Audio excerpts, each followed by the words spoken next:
It is the spring of 1944, and somewhere in the English county of Kent, a German reconnaissance aircraft is threading through broken cloud at 20,000 feet. The Luftwaffe pilot leans into his viewfinder, sweeps his gaze across the patchwork of fields below, and sees exactly what the Wehrmacht High Command had been praying to find.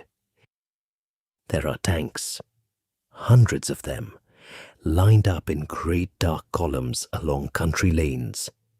There are lorries parked in formation, fuel dumps swelling behind wire perimeters, and landing craft stacked along the banks of the River Stour like a vast armada waiting for its moment.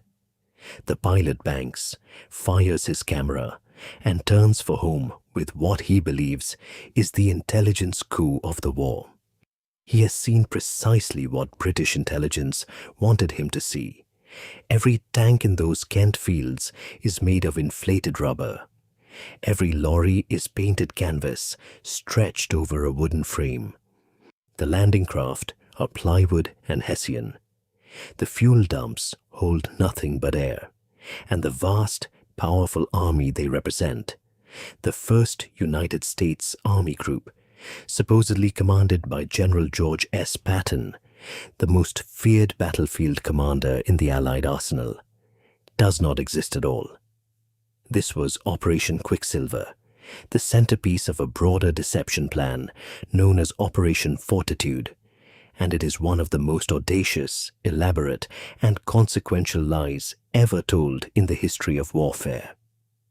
What began as an idea that most generals would have dismissed over a glass of scotch, that you might fool the Third Reich with inflatable rubber toys and invented radio signals, became the linchpin upon which the entire success of D-Day depended.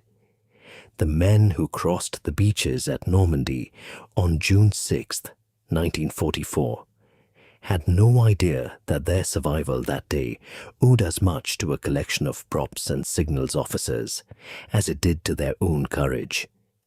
The deception was so complete, so perfectly calibrated, that Hitler himself refused to send reinforcements to Normandy for weeks after the invasion began, convinced that the real Allied blow was still coming somewhere else. In that delay, tens of thousands of men walked off beaches who might otherwise have died on them. But to understand why the British had to build a phantom army out of rubber and radiostatic, you first need to understand the problem they were trying to solve. And that problem was nothing less than this. How do you successfully land an invasion force on a heavily fortified coastline against a defender who already suspects you are coming? By the beginning of 1944, Field Marshal Erwin Rommel had spent months transforming the Atlantic Wall from a line on a map into a genuine killing ground. Under his personal supervision, German engineers had driven 11 million stakes into the beaches of France and the Low Countries, each one designed to tear the hull from a landing craft or impale a swimming man. They had laid 6 million mines along the coastal strip.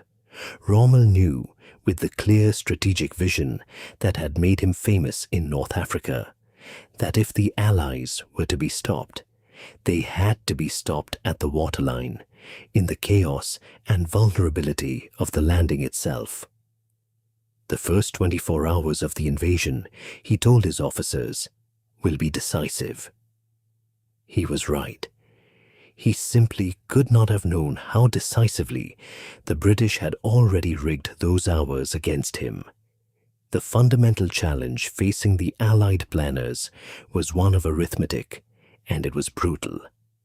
The invasion force they could realistically assemble for a cross-channel assault numbered around 150,000 men for the initial landings, supported by nearly 7,000 naval vessels and 12,000 aircraft. Formidable as this sounds, the Germans had over 50 divisions in France and the Low Countries alone, with additional panzer reserves positioned to counterattack any landing within hours. If those armored reserves, particularly the 15 Panzer and Panzer Grenadier divisions stationed across France, were committed to Normandy on the first day or even the first week, the mathematics of the landing became deeply unfavorable. The Allied forces would be caught in the worst possible position, ashore but not yet consolidated, without armor enough to repel a mass-armored counterattack, pressed against the sea with nowhere to retreat. A direct comparison makes the stakes plain. At Dieppe, in August 1942, a much smaller Allied raid involving around 6,000 men, mostly Canadian, had been crushed against a defended coastline in under 10 hours. Nearly 4,000 men were killed, wounded, or captured. That was a raid. D-Day was proposing to land 25 times as many men on a coastline that had been continuously fortified for 2 additional years. If the German armored reserve reached the beaches in force before the Allies had established a perimeter, the result would not be a setback. It would be a catastrophe that could end the war in Europe in Germany's favor.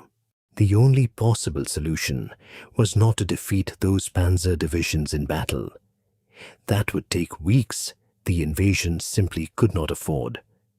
But to ensure they never arrived, someone, somewhere in the labyrinthine corridors of British military intelligence, asked a question that must have sounded absurd. What if we could make the Germans believe the Normandy landings were a feint, and that the real invasion was coming somewhere else entirely? Somewhere important enough that they would hold their reserves back to meet it. The organization tasked with answering that question was the London Controlling Section, a small and deeply secretive department embedded within the British war machine whose very existence was not publicly acknowledged until decades after the war.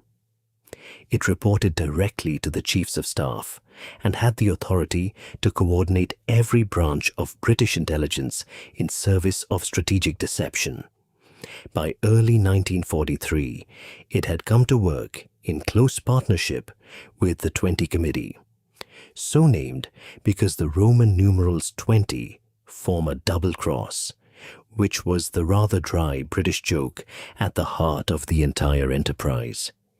A body that had, by remarkable intelligence work, turned virtually every German spy operating in Britain into a double agent. Those double agents would become the mouthpieces through which the Phantom Army spoke. The technical challenge of creating a convincing fake army fell to a collection of people who, in any other context, would never have found themselves involved in warfare. Stage magicians, film set designers, theater production managers, architects. The man at the center of the physical deception, the man responsible for filling the fields of Kent with convincing military hardware, was Colonel John Turner of the Royal Engineers, working alongside artists and craftsmen recruited from the film industry. Their brief was precise and demanding: create vehicles and equipment that would fool Luftwaffe aerial photography from an altitude of 20,000 feet, could be deployed and moved by a small number of men, would survive the English weather, and could be inflated quickly enough to be repositioned overnight if necessary. The resulting catalogue of inflatable deception equipment was, in purely physical terms, extraordinary. A standard Sherman tank decoy stood roughly 2.7 meters, 8 feet 10 inches, tall, and 5.8 meters, 19 feet in length.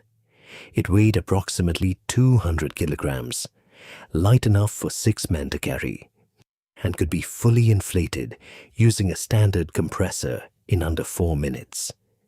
From altitude, its silhouette was indistinguishable from the real thing, particularly when the surfaces were treated with a rubber compound that absorbed light at roughly the same rate as painted steel.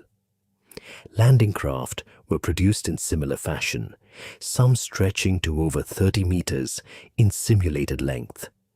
Their wooden superstructures dressed with canvas and painted in the standard Admiralty grey. Lorry decoys were the simplest of all, folded frames of lightweight alloy with canvas skins that could be erected by 2 men in under 90 seconds.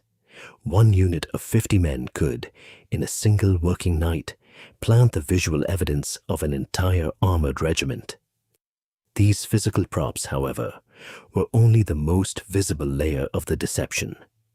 The deeper machinery was built from radio signals. A fake army needs fake radio traffic, and the volume and pattern of that traffic had to be believable.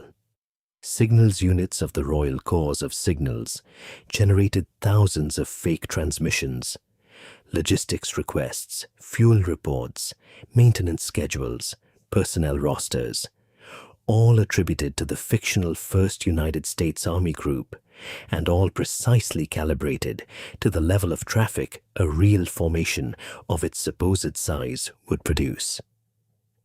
German signals intelligence units, which were genuinely excellent at this period of the war, monitored Allied radio traffic continuously. What they heard, month after month, through the spring of 1944, was a vast and growing military organization building up in southeast England, directly opposite the Pas-de-Calais coast, the shortest crossing point to France and the most logical invasion route. They heard it because the British wanted them to hear it. Every detail had been planned with surgical care. Overlaying all of this physical and electronic stagecraft was the human element, the double agents who fed the deception directly into German intelligence. The most important of these was a Catalan spy named Juan Pujol Garcia, known to the British as Garbo. Garcia had approached British intelligence with an offer to spy on Spain, been initially rebuffed, and then, with spectacular audacity, had invented a network of fictional subagents and begun feeding fabricated intelligence reports to German military intelligence, the Abwehr, entirely on his own initiative, before the British even knew he existed. By the time Mausbeton 5 finally made contact with him in 1942, the Germans trusted him completely. His fictional network of 27 agents, none of whom existed, had become one of the Abwehr's most prized assets. It was through Garbo's reports that the Germans received the most authoritative confirmation that Fusag was real, that Patton commanded it, and that it was aimed at the Pas-de-Calais. If you are finding this interesting, a quick subscribe helps more than you know. It genuinely makes a difference to this channel. The operational climax of the entire deception came not before D-Day, but after it. On the night of June 5th, 1944, as the first Allied paratroopers were already descending over Normandy, Garbo sent an urgent message to his Abwehr handler in Madrid, warning that an invasion was imminent, carefully timed to arrive too late to be acted upon, but early enough to maintain his credibility as a source. Then, as the Normandy landings unfolded on June 6th, Garbo sent another message of even greater importance. He told the Germans, with apparent urgency, that his agent network had confirmed the Normandy landings were a diversionary attack. The main Allied assault, the real invasion, the one that mattered, would come at the Pas-de-Calais, and it was coming soon. Fusag, he reported, had not yet moved. Hitler received this assessment. He believed it. And on June 6th, 1944, the very day that Allied soldiers were dying on the beaches of Normandy, he personally countermanded the order that would have released the 1st SS Panzer Corps to move to the front. He held the armor back to meet a landing that was never going to come, from an army that did not exist, commanded by a general who was, at that moment, being kept as far from the real invasion as the Allies could manage, precisely because his presence anywhere near Normandy would have told the Germans everything. The German deception effort in the same period offers an instructive contrast, and it is not flattering to the Wehrmacht's intelligence apparatus. German military deception work, known as Täuschung, was respectable in tactical terms, but never achieved the operational scale or the institutional commitment of the British system. The Germans had no equivalent to the 20 Committee's double-agent network, no central body coordinating strategic deception across all intelligence branches, and crucially, no access to anything resembling the ultra-intelligence that told the British exactly how effectively their deceptions were being received. Ultra, the product of the codebreakers at Bletchley Park who had broken the German Enigma cipher, allowed British planners to read German intelligence assessments almost in real time, adjusting the deception as needed whenever a thread seemed to be unraveling. It was a feedback loop of extraordinary power. The Germans were, in effect, performing to an audience that could hear every private reaction. The Americans, for their part, had developed capable deception units of their own. The 23rd Headquarters Special Troops, known popularly as the Ghost Army, who operated in the European theater from 1944. But their focus was primarily tactical rather than strategic. They used similar inflatable equipment and sonic deception, truck-mounted speakers capable of projecting recorded tank sounds across several miles of open countryside, to cover specific unit movements during battle. Their work was valuable and has received greater recognition in recent years, but it operated at division level rather than army group level. The British achievement with Fortitude was categorically different in scale, not obscuring the movement of a single division, but convincing an entire enemy high command about the fundamental shape of the war. No other nation in the Second World War produced anything comparable. The question of how many lives Operation Fortitude actually saved is one historians continue to debate, because the counterfactual, what would have happened if the deception had failed, is necessarily speculative. What can be stated with reasonable confidence is this. On June 6, 1944, the 21st Panzer Division, which was deployed in Normandy, launched the only significant armored counterattack of the first day and very nearly reached the sea between Sword and Juno beaches before being forced back. Had the 1st SS Panzer Corps been in France rather than held in reserve for the Phantom Pas-de-Calais landing, that counterattack would have been overwhelmingly stronger. The 12th SS Panzer Division, which arrived at Normandy in the days following D-Day and proved a ferocious opponent even in its delayed commitment, was itself held back far longer than its commanders wished. General Fritz Bayerlein's Panzer Lehr Division, arguably the most powerful armored formation in the German order of battle, was also withheld from the battle for weeks under the influence of the deception. Estimates vary, but the scholarly consensus places the number of men whose lives were spared by the successful execution of Fortitude at somewhere between 100,000 and 200,000, accounting for both Allied soldiers who would have faced a more powerful defense in the initial landings and German soldiers who would have died in those same engagements. Some assessments are higher. Exact numbers are by their nature impossible to establish with certainty. What is not in doubt is that the deception worked beyond any reasonable expectation of its planners, and that it kept working long after D-Day itself.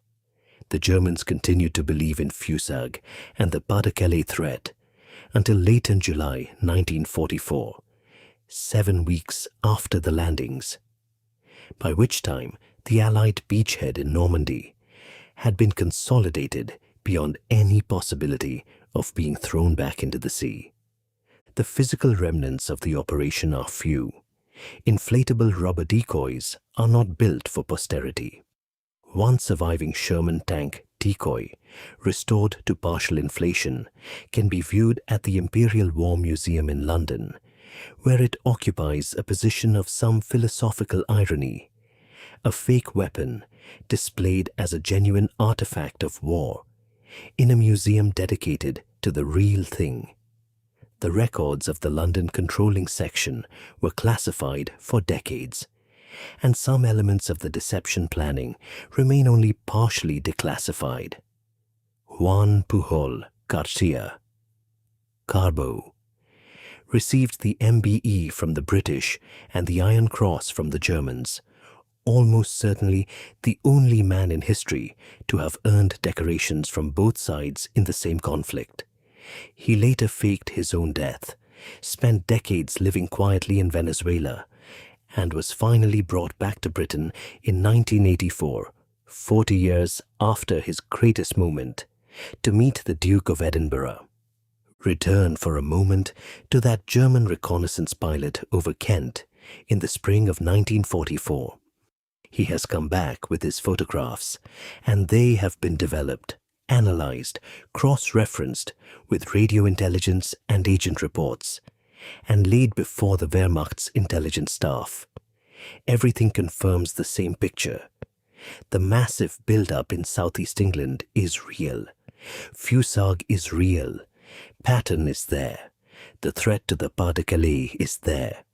All the indicators that German intelligence training has taught them to recognize as genuine are present, because the British have studied exactly what German intelligence training teaches them to look for and have provided it.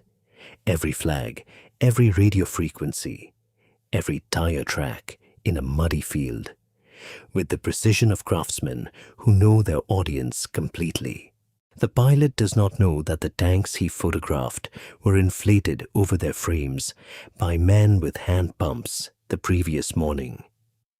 He does not know that the landing craft along the Stour are plywood, that the fuel dumps contain nothing, that the general, he has been told, is commanding this enormous force, spent the relevant weeks attending receptions and making carefully scripted public appearances, while the real invasion assembled 200 miles to the west. He does not know, and neither does his intelligence chief, and neither does the field marshal, and neither does the Führer. They see a threat so enormous and so obviously aimed at the Pas-de-Calais that they cannot conceive it might be theatre. That is the precise and terrible genius of what the British built. It was not just a collection of rubber toys and fake radio signals. It was a complete alternative reality, constructed with enough internal consistency and enough detail that the smartest military intelligence service in the world examined it and found it credible. The Germans were not stupid. The British simply understood them, understood what they expected to see, understood what would confirm their existing fears, understood how their analytical processes worked, and gave them exactly what they expected, pointing in entirely the wrong direction. On the beaches of Normandy, young men ran through surf and wire and fire, and did not know that somewhere in the English countryside, a collection of rubber bladders and wooden frames and fictional signals traffic was keeping the worst of what waited for them on the other side of the channel at a careful, life-saving distance. They did not know that a Catalan double agent was at that moment composing in a Madrid safe house, The message that would hold Hitler's armored reserve in place for another critical week. They did not know that an entire phantom army, summoned from nothing by artists and signals officers and intelligence men working in requisitioned English country houses, was standing between them and the forces that might have killed them. They simply ran up the beach, and because of a deception so brilliant it still defies comfortable belief, enough of them reached the top. That is what the dumbest trick in British military history actually was. Not a trick at all, a masterpiece, and it saved more men than most battles ever cost.